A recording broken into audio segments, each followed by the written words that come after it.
একাদশ শ্রেণী, বিষয় সংস্কৃত। তোমাদের প্রথম সেমিস্টারে আছে ধাতুরূপ। আমি আগের ভিডিওতে ভূ, গম, ক্রি এই 3টি ধাতুরূপ পড়িয়েছি। তার লিঙ্ক আমি এই ভিডিওর ডেসক্রিপশন বক্সে দিয়ে দেব।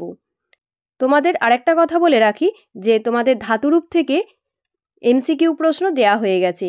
তার লিঙ্ক আমি এই ভিডিওর ডেসক্রিপশন বক্সে দিয়ে দেব। পূজ ধাতুটা দেখো। পূজ ধাতুর অর্থ পূজা করা।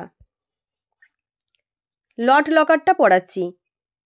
পূজয়তি, পূজয়ত, পূজয়ন্তি, পূজয়সি, পূজয়থ, পূজয়থ, পূজয়ামি, পূজয়াব, পূজয়াম।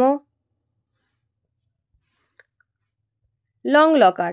অপূজয়ত, অপূজয়তাম, অপূজয়ন, অপূজয়, অপূজয়তম, অপূজয়ত, অপূজয়ম, অপূজয়াব, অপূজয়াম। লিট রকার। পূজয়িষ্যতি, পূজয়িষ্যত, পূজয়িষ্যন্তি, পূজয়িষ্যসি, পূজয়িষ্যথ, পূজয়িষ্যথ, পূজয়িষ্যামি, পূজয়িষ্যাব, পূজয়িষ্যাম।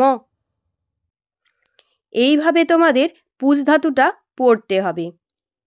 তোমাদের ফার্স্ট সেমিস্টারে হবে এমসিকিউ প্রশ্ন। এই পূজ ধাতু থেকে কেমন প্রশ্ন থাকবে দেখো। পূজ ধাতুর লং উত্তম পুরুষ একবচন। সেখানে 4টি অপশান থাকবে। সঠিক উত্তরটা করতে হবে। সঠিক উত্তরটি হবে অপূজয়ম। আবার থাকলো যে পূজয়িষ্যতি পদটির ব্যুৎপত্তি নির্ণয় করো। সঠিক উত্তরটি হবে পূজ ধাতুর লিট প্রথম পুরুষ একবচন। তাই সঠিক অ্যান্সারগুলো করার জন্য তোমাদের এই ধাতুরূপগুলো খুব ভালো করেই মনে রাখতে হবে।